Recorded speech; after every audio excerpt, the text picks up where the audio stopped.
भगवद गीता के 7वें अध्याय के 20वें श्लोक के ऊपर चलेगा। तो भगवान ने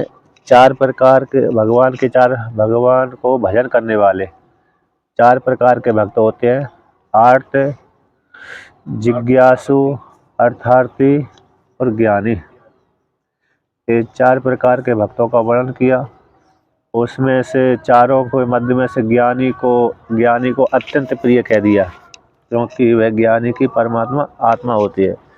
तो और 3 कैसे होते हैं, यद्यपि ये भी प्रिय होते हैं, ये भी कैसे प्रिय होते हैं, आर्त, जिज्ञासु और अर्थार्थी, ये भी प्रिय होते हैं, किंतु ज्ञानी अत्यंत प्रिय होता है, ऐसा वर्णन कर दिया।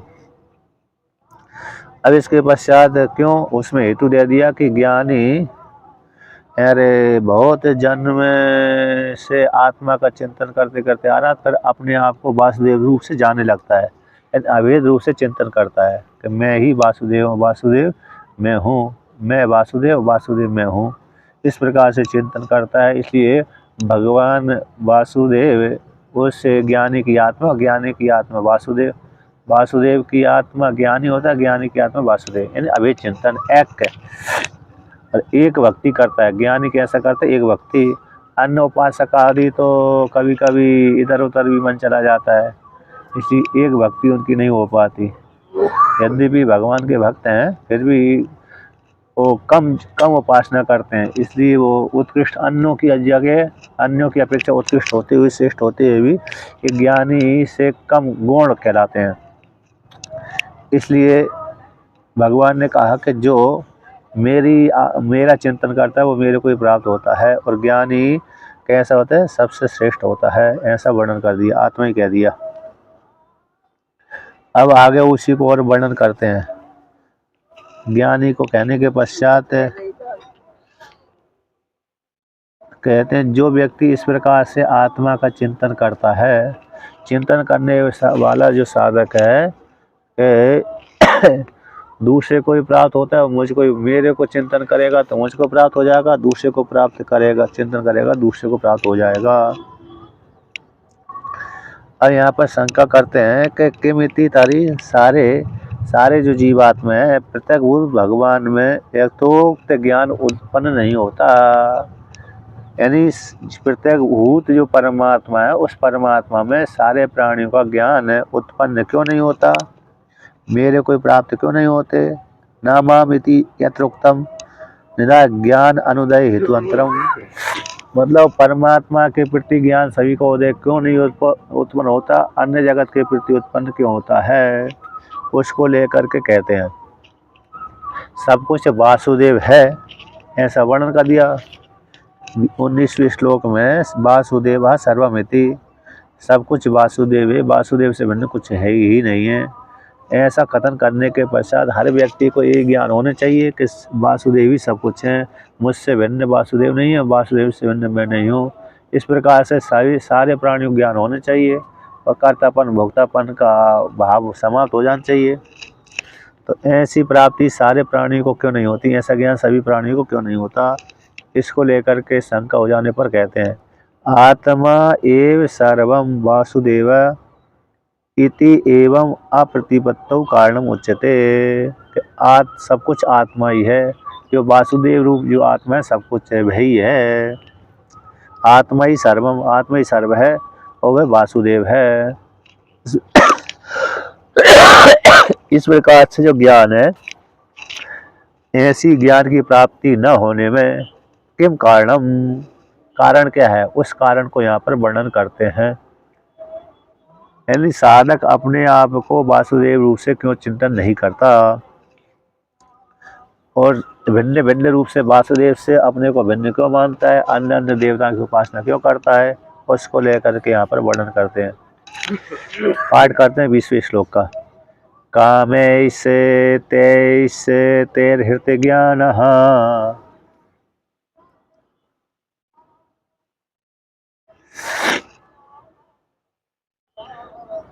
प्रपद्यन्तेऽन्य देवतः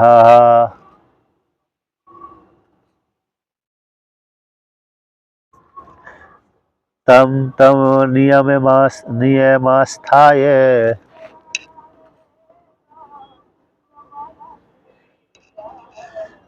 प्रकृत्याः नियतः स्वया।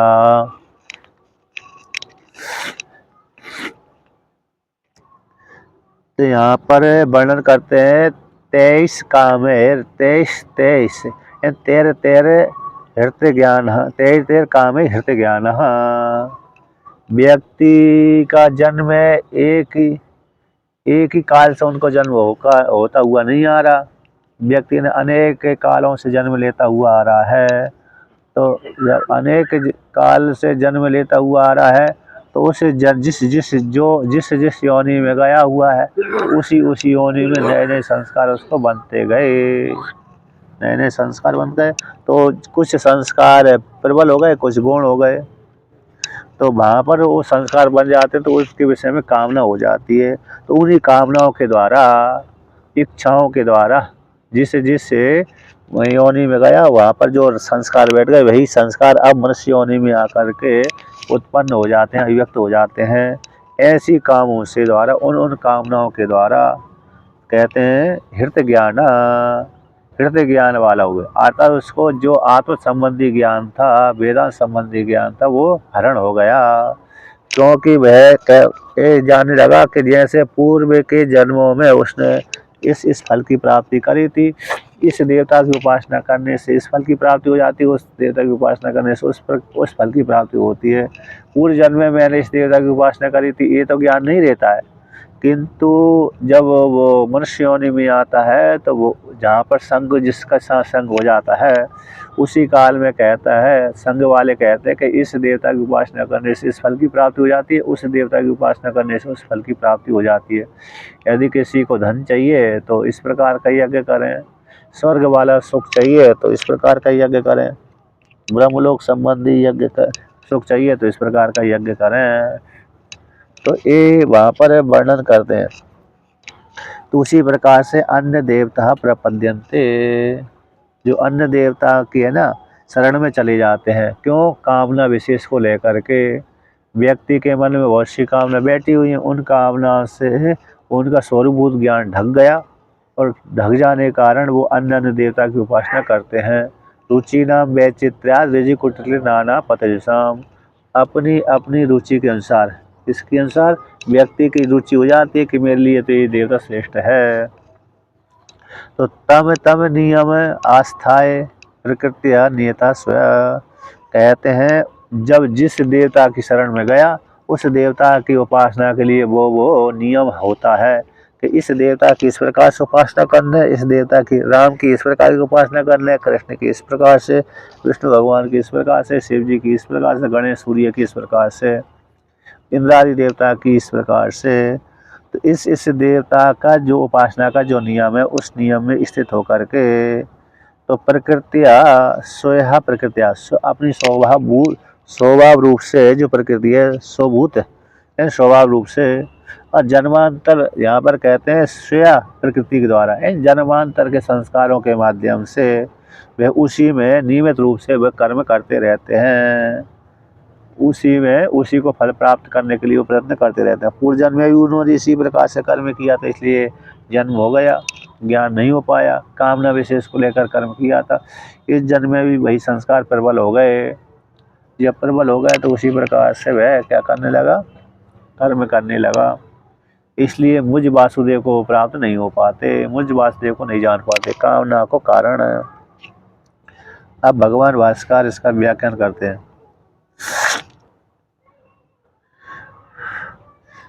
तो कहते हैं कामे से तेईस ते ही पुत्र पशु स्वर्ग आदि विषय हृत ज्ञान अपहृत विवेक विज्ञान प्रपद्यन्ते अन्य देवता प्राप्नुवन्ति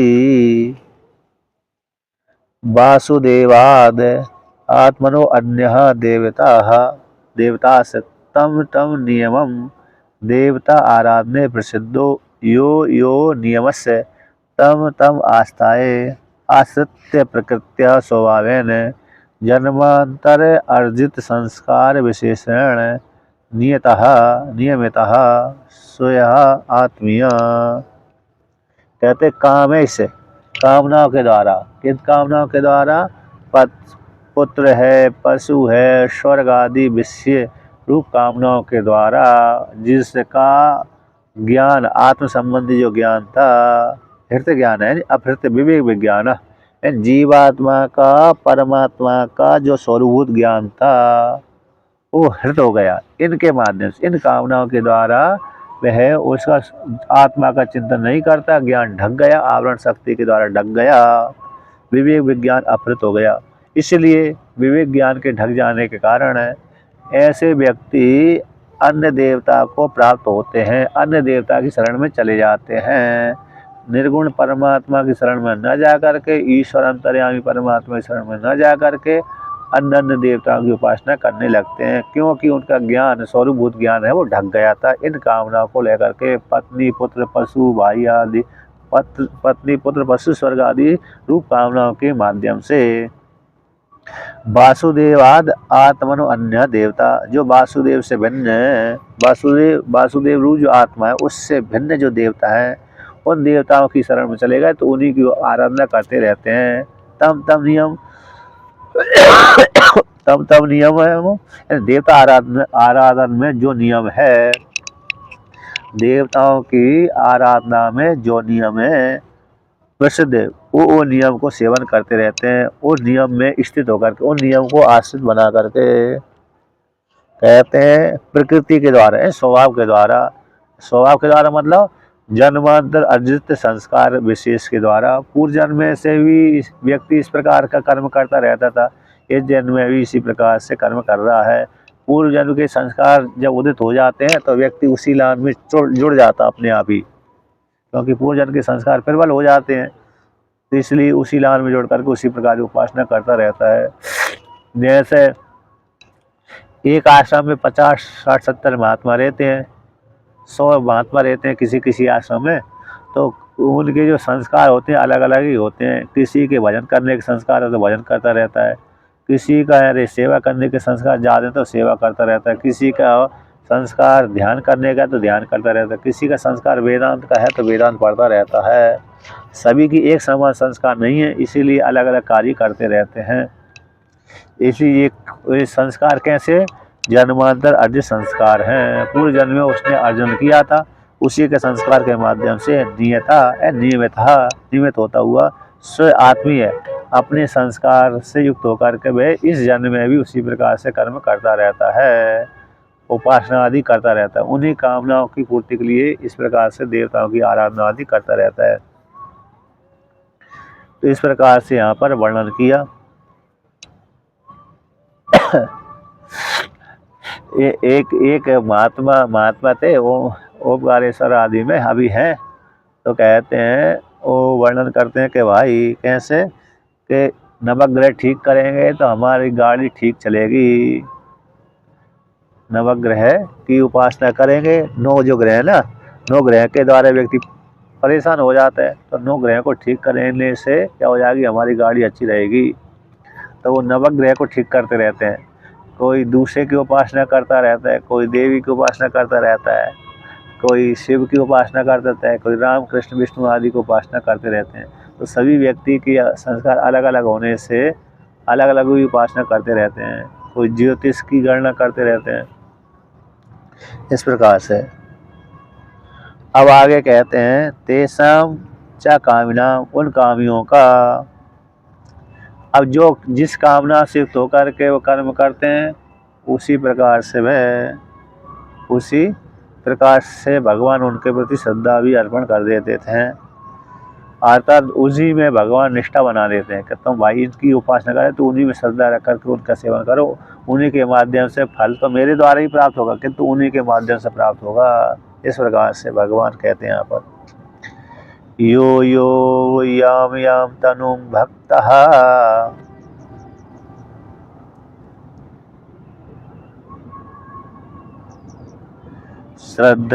श्रद्धयाच्युतमिच्छति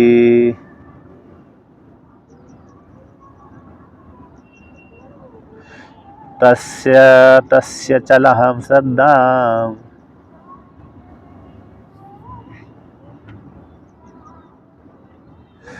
तामेव विदधाम्यहम्।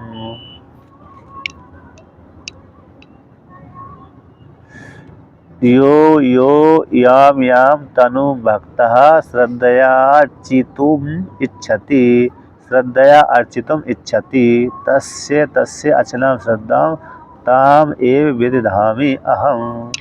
कि जो साधक है, कौन, जो साधक है, याम याम तनु, जिस जिस देवता के आराधना करता है, जो भी भक्त है जिस जिस देवता की आराधना करता है, तो उस देवता में श्रद्धा के द्वारा अर्चना करने की इच्छा करता, श्रद्धा से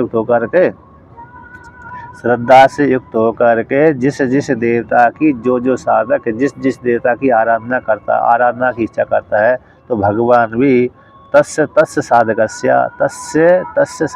उस साधक की अचलां श्रद्धाम देवताम ताम, उस देवता में अचल श्रद्धा को विदधामि हम। भगवान श्री कृष्ण कहते हैं कि मैं, वासुदेव जो श्री कृष्ण है, उस साधक की उसी देवता में अचल श्रद्धा बना देता हूँ। इसमें उसी जो व्यक्ति जिस जिस देवता की आराधना करता है श्रद्धा से होकर के, तो मैं भी उस देवता के प्रति उसकी अचल श्रद्धा निष्ठा बना देता हूँ कि हाँ तुम्हारा कल्याण इसी देवता से होगा, है ना। आता उसकी श्रद्धा को डिगने नहीं देता। श्रद्धा को डिगने तभी देगा व्यक्ति जब उसको फल की प्राप्ति नहीं होगी, है ना। हाँ, भगवान के बाद कोई सत्ता नहीं है, किंतु भगवान से इतर सामान्य भक्तजन क्या मानते हैं कि भगवान से इतर दूसरे देवता हैं। सामान्य भक्तजन, है ना, सामान्य व्यक्ति।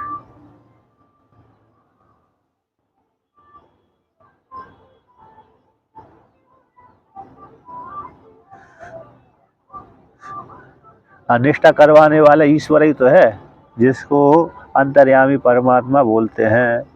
निष्ठा करवाने वाला कौन है? वो अंतर्यामी परमात्मा। वह ही राम के प्रति निष्ठा करा देता है, कृष्ण के प्रति निष्ठा करा देता है, शिव के प्रति निष्ठा करा देता है। जो बास सत्ता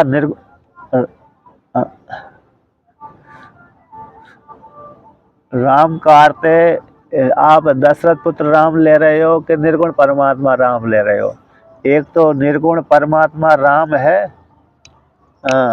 तो सगुण, तो निर्गुण परमात्मा ही उपाधि को लेकर के क्या बनता है? ईश्वर अंतर्यामी बनता है। ईश्वर अंतर्यामी, भाई अंतर्यामी ही सभी के प्रति उसी प्रकार की निष्ठा बना देता है। जो व्यक्ति जिस भगवान की उपासना करता है, चाहे राम की उपासना करो, चाहे कृष्ण की उपासना करो, चाहे शिव की उपासना करो, चाहे अन्य देवी देवता की उपासना करो, तो निष्ठा बनाने वाला, निष्ठा की शक्ति देने वाला वो परमात्मा अंतर्यामी ईश्वर ही होता है, ठीक है ना। तो हमारी राम के प्रति निष्ठा है, तो निष्ठा कौन दे रहा है, निष्ठा कौन बनवा रहा है? तो अंतर्यामी परमात्मा ईश्वर, वो संपूर्ण प्राणियों के हृदय में निवास करता है। हमारी राम के प्रति निष्ठा है, किसी की कृष्ण के प्रति निष्ठा है, किसी की दुर्गा के प्रति निष्ठा है, तो निष्ठा देने वाला कौन है? वो तो अर्थात अंतर्यामी परमात्मा ही है, सभी के भीतर रह करके शासन करता है। उसी को ही सगुण निर्गुण परमात्मा बोलते हैं। गुणों को लेकर सगुण हो गया, गुणों से रहित निर्गुण हो गया, ठीक है ना। तो वो एक ही परमात्मा है। इसलिए अन्य देवता और ज्यादा स्थूल उपाधि में आ गए। अन्य देवता के प्रति निष्ठा कौन बनाता है? वही परमात्मा ही बनाता है। इसलिए यहाँ पर वर्णन कर दी हम यानी में वासुदेव श्री कृष्ण है। वासुदेव श्री कृष्ण यहाँ पर किसका वाचक हो गया? अंतर्यामी परमात्मा का वाचक है। अंतर्यामी जो परमात्मा है उसका वाचक यहाँ वासुदेव श्री कृष्ण है, ना कि वसुदेव के पुत्र है। वसुदेव के पुत्र वासुदेव यहाँ पर नहीं लेते, यहाँ पर सीधा अंतर्यामी परमात्मा लेते हैं। यहाँ पर स्थूल उपाधि लेंगे वहीं पर वासुदेव श्री कृष्ण ले सकते हैं, किंतु यहाँ पर ज्ञान का प्रसंग चल रहा है।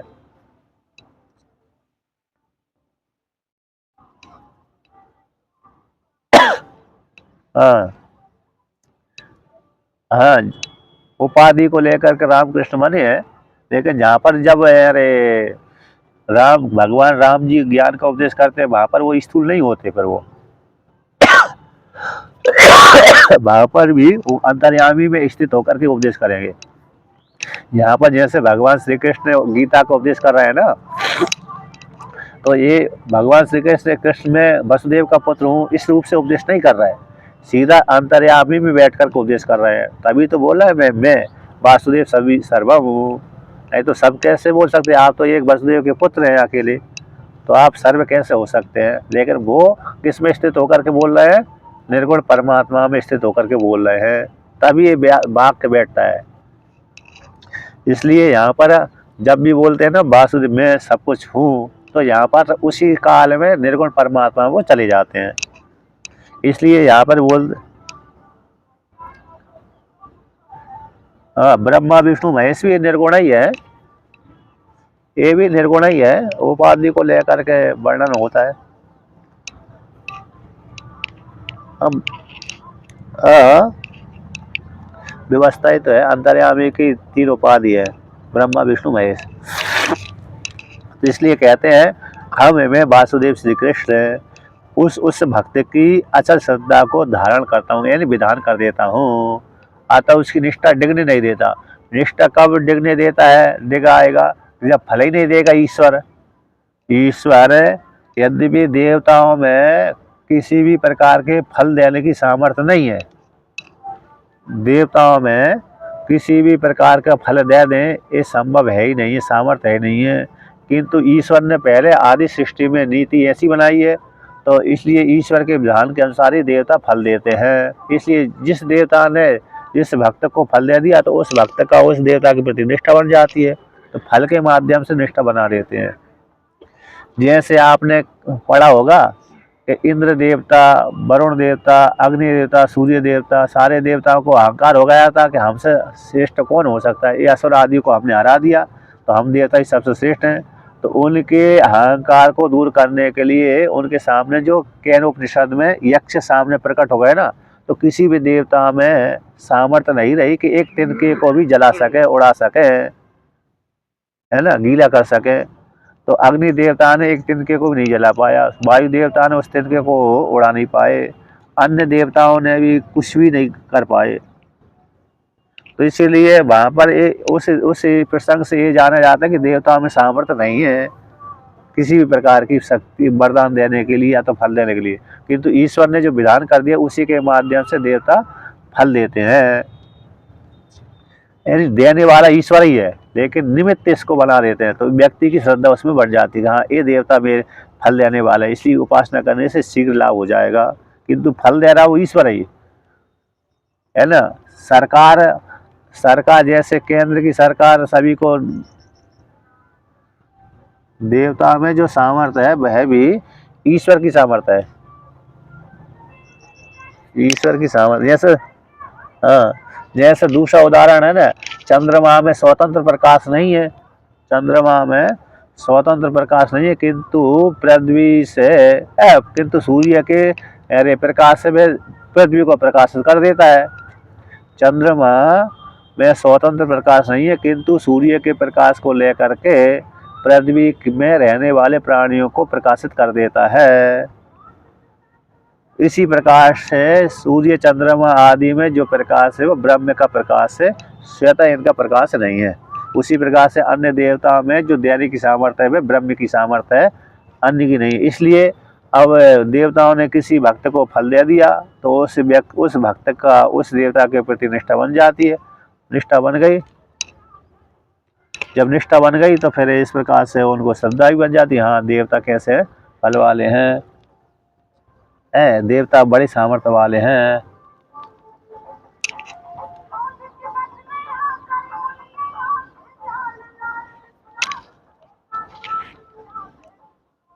हाँ काम करता रहता, हाँ ऊपर ऊपर वाला हो गया, जैसे राजा ने सामर्थ्य दे दी।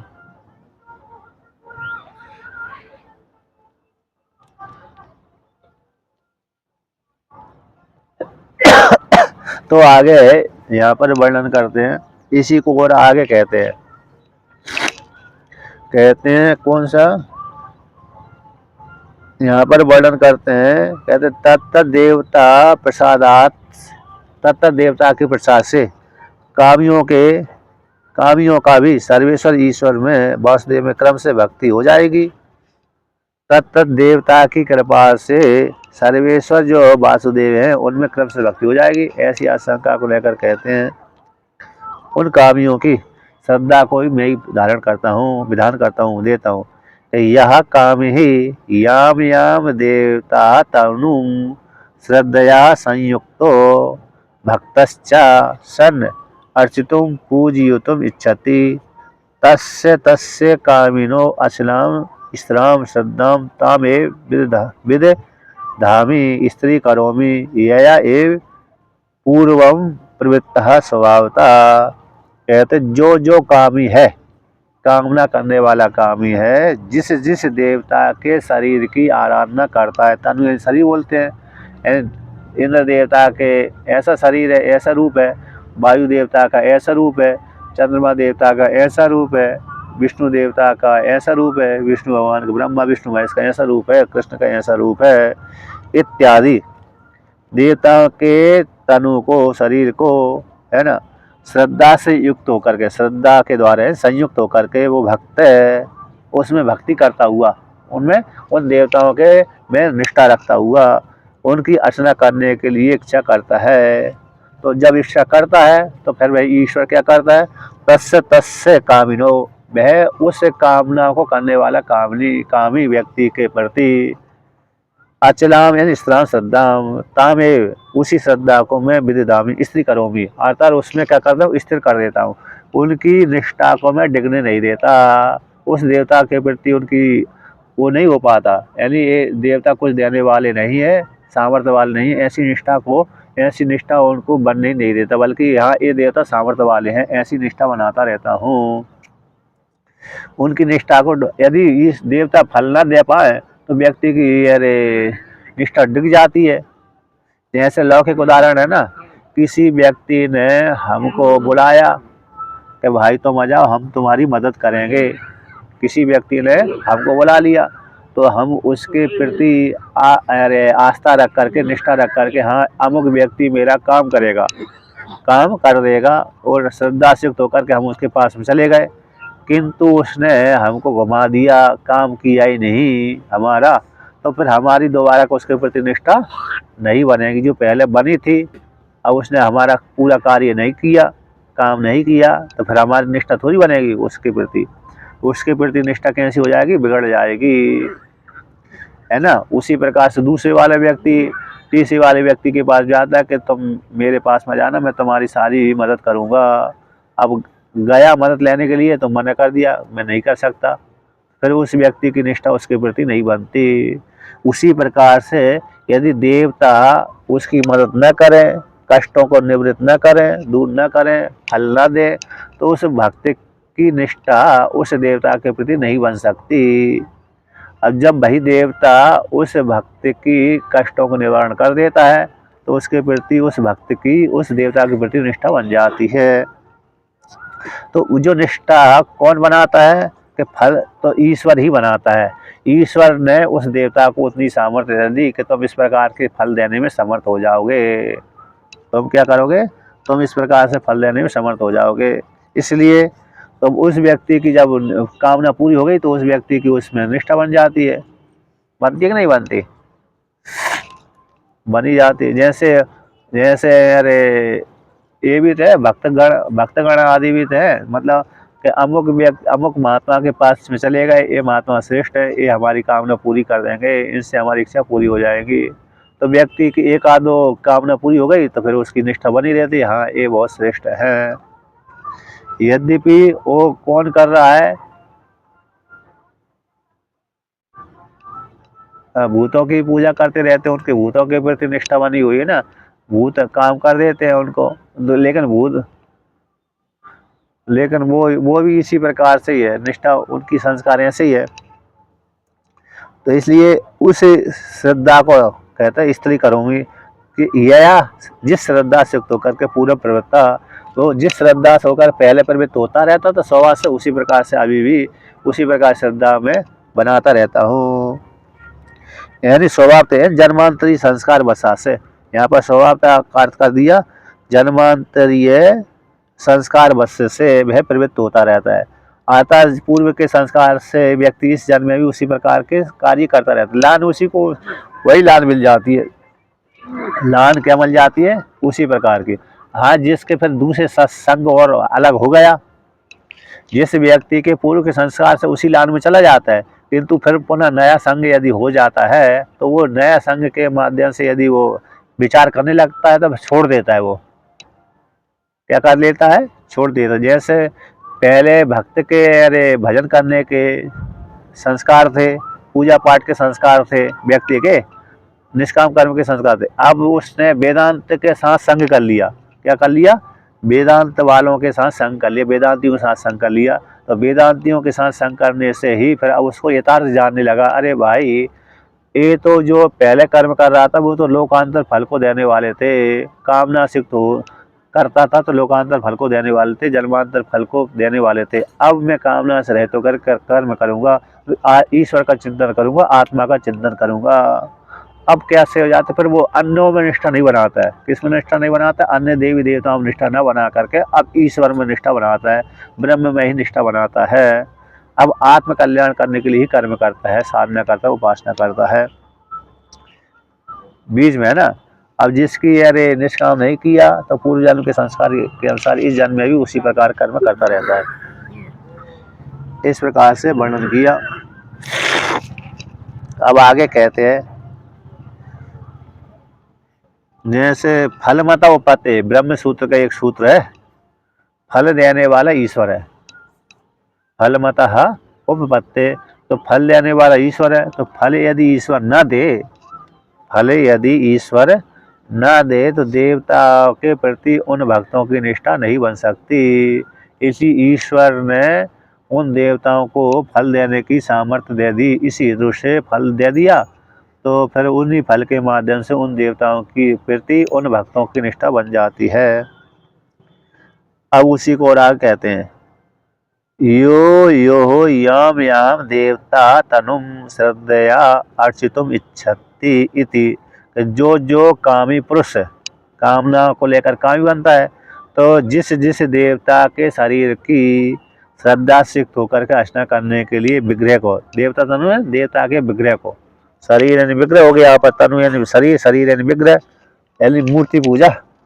मूर्ति पूजा को कहीं मूर्ति पूजा भी करता है, कहीं यानी मंत्र के माध्यम से पूजा करता है, मूर्ति नहीं है ना, तब तो फिर इसी प्रकार से पूजा कर देता है। कहीं अग्नि में पूजा करता है। जैसे अरे एक वाक्य आता है, अग्निर्देव दुजाति नाम मुनि नाम हृदय देवतम प्रतिमा स्वल्प बुद्धि नाम सर्वत्र समदर्शी नाम। दुजातियों का देवता कौन होता है, अग्नि देवता है। अग्निदेव दुजाति नाम, दुजातियों का देवता जिसका उपनयन संस्कार आदि हुआ है उसको दुजाति बोलते हैं। तो वो अग्निहोत्र आदि कर्म करता है, तो अग्निहोत्र आदि कर्म करता है तो उसके लिए अग्नि ही देवता है। अग्निदेव दुजाति नाम मुनि नाम हृदय देवता, और मुनियों तो मुनि है और अग्निहोत्र आदि कर्म नहीं करते, ध्यान करते रहते हैं, चिंतन करते रहते हैं, तो उनका देवता हृदय में बैठा हुआ है। अग्निदेव दुजाति नाम मुनि नाम हृदय देवता। प्रतिमा स्वल्प बुद्धि नाम, जो बहुत जड़ बुद्धि वाले हैं, अल्प बुद्धि वाले हैं, उनको ज़्यादा सूझबूझ नहीं है, तो उनका देवता तो प्रतिमा में बैठा रहता है। यानी प्रतिमा मतलब मंदिर में है, मंदिर में भगवान रहता है, दूसरी जगह भगवान उनका नहीं रहता, उनको यही बना रहता है मंदिर में ही भगवान। और फिर वेदांतियों का भगवान कहाँ रहता है, क्या सर्वत्र समदर्शिना। जो वेदांती होते हैं उनका भगवान तो सभी जगह व्याप्त है, हरि व्यापक सर्वत्र समाना। इस प्रकार से तो वह कहते हैं जिस जिस शरीर देवता के विग्रह को श्रद्धा से युक्त होकर अर्चना करते हैं उनके लिए यहाँ पर कहते हैं। कौन सा श्लोक करते हैं, 22वां पाठ करते हैं। सा तया श्रद्धया युक्तस्य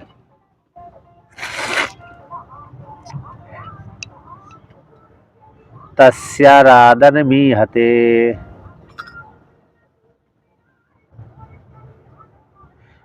लभते सा ततः कामान्।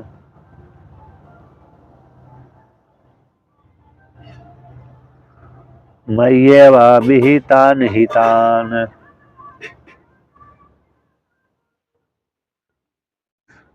कहते हैं जो कामी व्यक्ति जिस कामना से युक्त होकर के, श्रद्धा से युक्त होकर के, तया श्रद्धा से युक्त होता हुआ वह कामी पुरुष जिस जिस भगवान की मतलब देवता की आराधना करता, श्रद्धा से युक्त होकर के आराधना भी थे, आराधना को करता है, चेष्टा करता है, पूजा पाठ करता है, जिस श्रद्धा से युक्त होकर होता हुआ निष्ठा बनाता हुआ वह भक्त है, कामी पुरुष है, जिस देवता की आराधना करता है, तस् उसे देवता के प्रति श्रद्धा रखता है, देवता में है ना, श्रद्धा से युक्त होकर के देवता के शरीर में देवता की उपासना करता है, देवता की आराधना को चेष्टा करता है, उपासना करता है।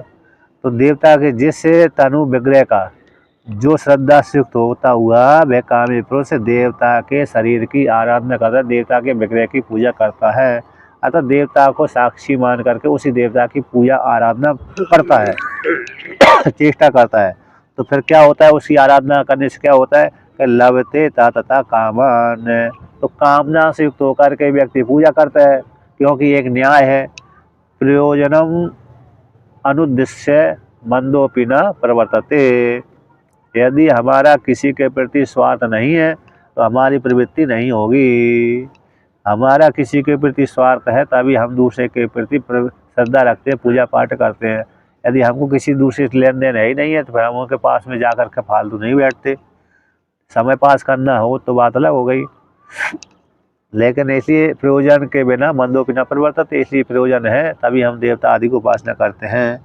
तो क्या प्रयोजन था, कामना की पूर्ति। तो फिर वो कामना से युक्त होकर के हमने उस देवता की आराधना करी, तो कामों को तथा लभते, वह साधक उन्हीं कामनाओं को उस देवता के माध्यम से प्राप्त कर लेता है, किंतु वो कामनाओं को देवता के द्वारा प्राप्त तो करता है किंतु देने वाला ईश्वर है, फलमता उपपत्ति। एक से महिमन में भी एक वाक्य आता है, कौन सा वाक्य आता है, कर्तव्य सुप्ते जागृत तमसी फल योगे कृतुमताम को कर्म प्राद्वास्तम फल पुरुषम आराधनम ऋते। कर्तव्य सुप्ते जागृत तमसी फल योगे कृतुमताम को कर्म प्राद्वास्तम फलति पुरुषम आराधनम ऋते। तो यहाँ पर यज्ञ तो व्यक्ति करता है तो वो नष्ट हो जाता है, हमने अग्निहोत्र आदि कर्म किए, बड़े बड़े यज्ञ किए, आहुति डाली, तो आहुति डालते ही अग्नि देवता में अग्नि में आहुति डाली, तो अग्नि ने क्या कर दिया, उस आहुति को भस्मीभूत कर दिया। अब भस्मीभूत कर दिया तो फिर भाई वो तो फल नहीं दिया, वो तो नष्ट भ्रष्ट हो गया, हमारे यज्ञ अब कैसे हो गया, आहुति नष्ट भ्रष्ट हो गई, अग्नि के द्वारा जल गई, तो उसने तो फल नहीं दिया। तो फल किसने दिया, अग्नि से, जो ईश्वर ने विधान किया वेद में, ईश्वर ने विधान किया कि इस प्रकार से कर्म करोगे तो तुमको इस प्रकार के फल की प्राप्ति होगी। तो ईश्वर के विधान के अनुसार ईश्वर ही फल देता है।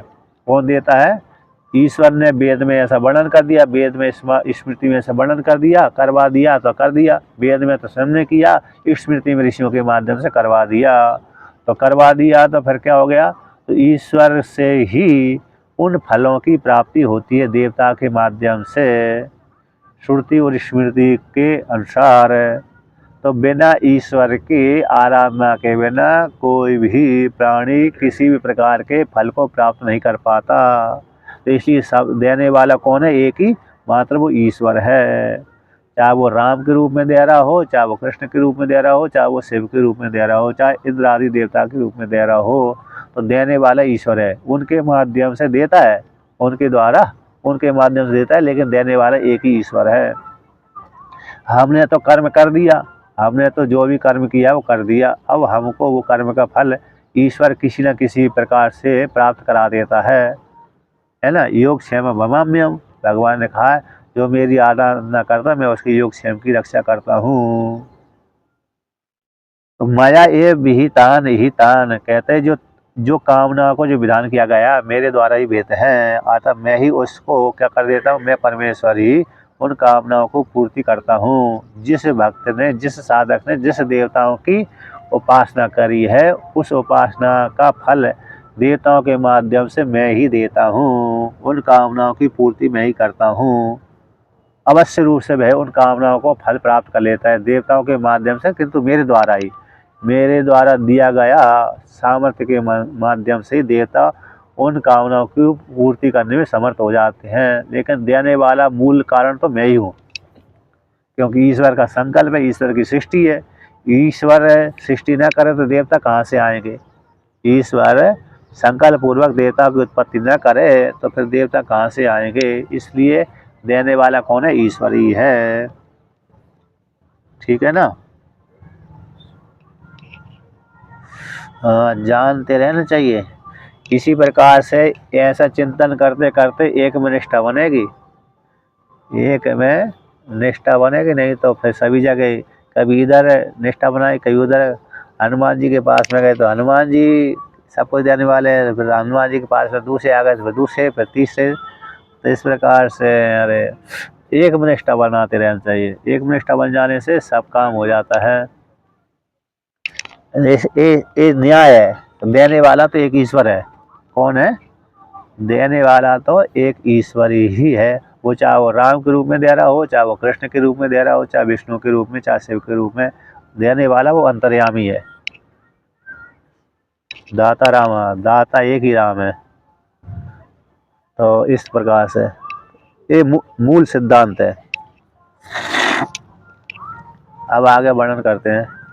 भगवान भास्कर इसका व्याख्यान करते हैं कि सा तयः मद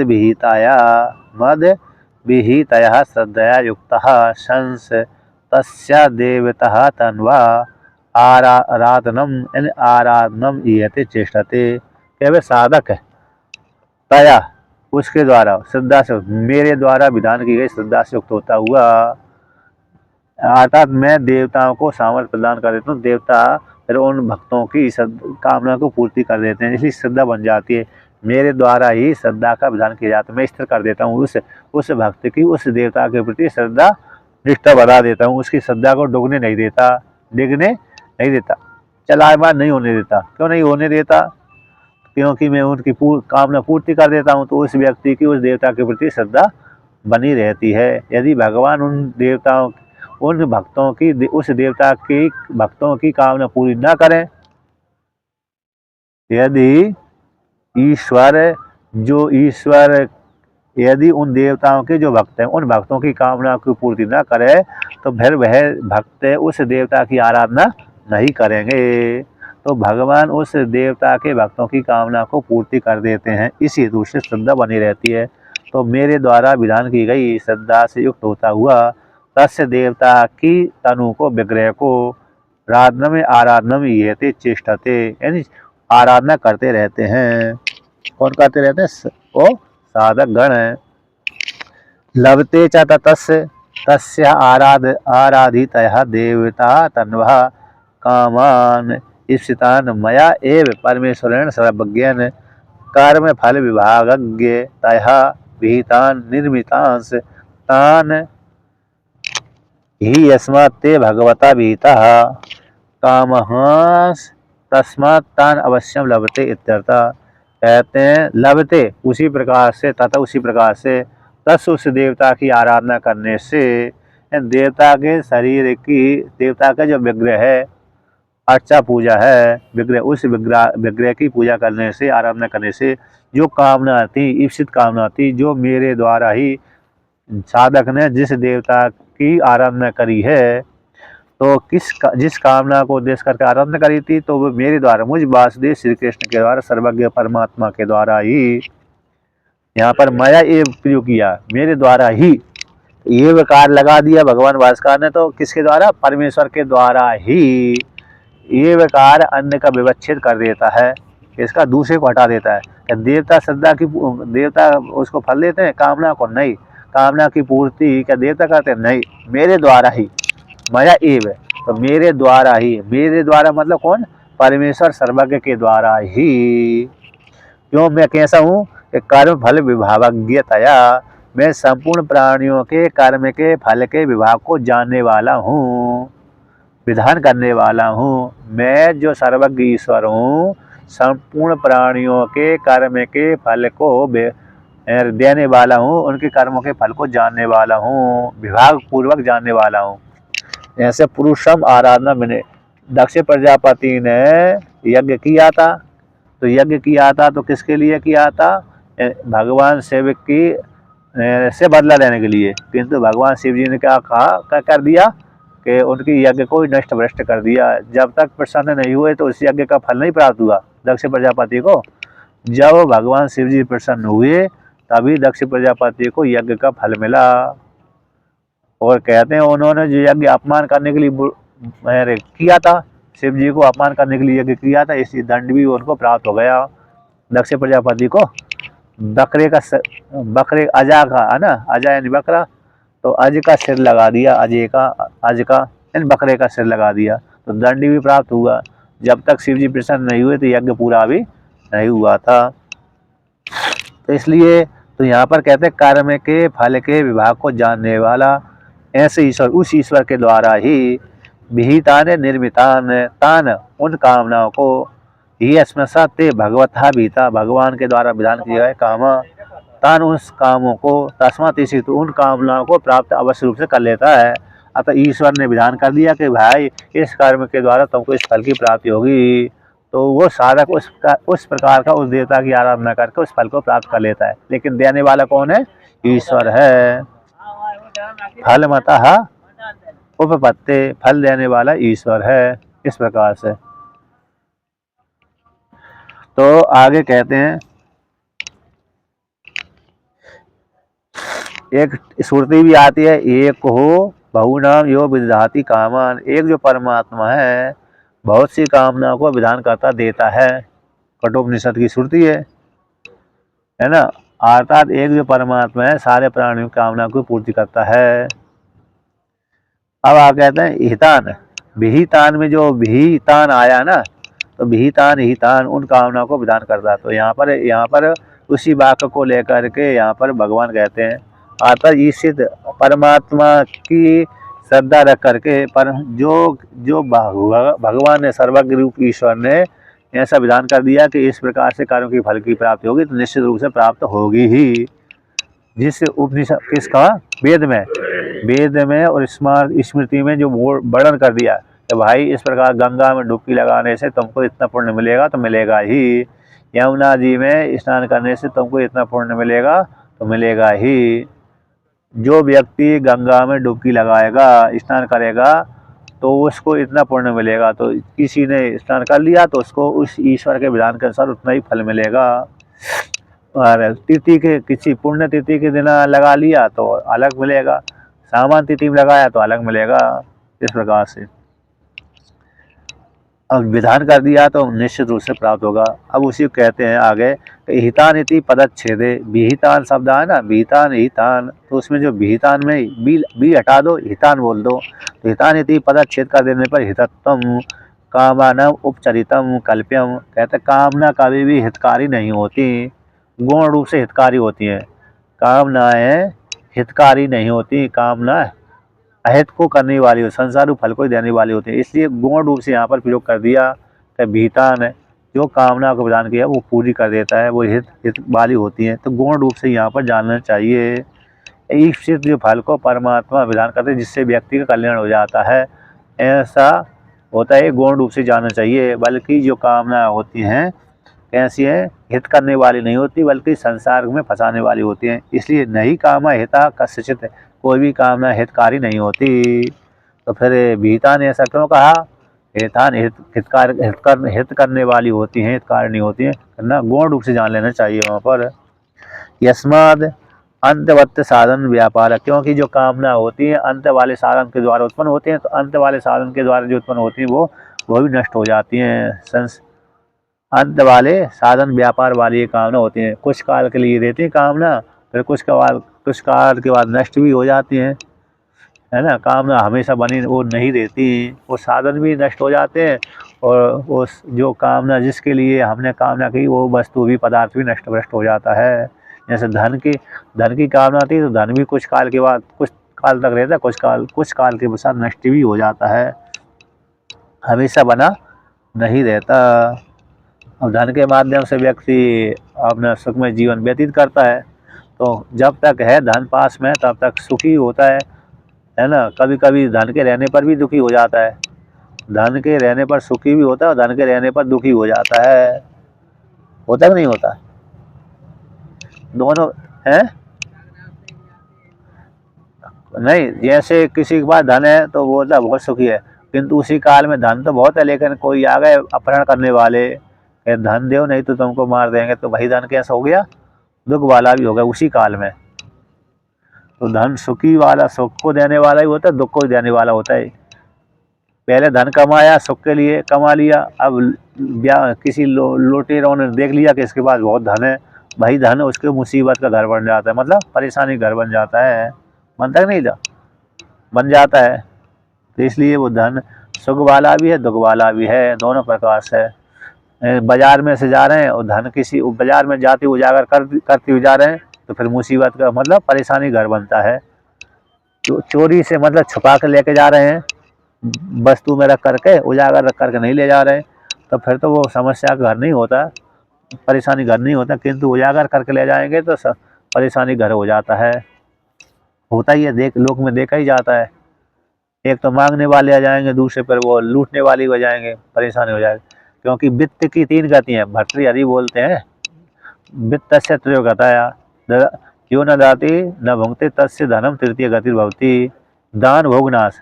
वित्त से त्रयो गता दानम भोगस्य नाशस्य।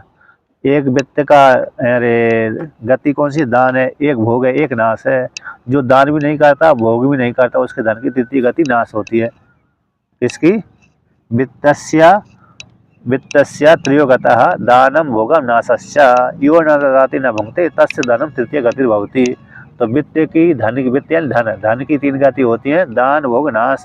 जो दान भी नहीं करता और भोग भी नहीं करता, उसके धन की तृतीय गति, तो तृतीय गति नाश। तो नाश कैसे हो जाता है धन का?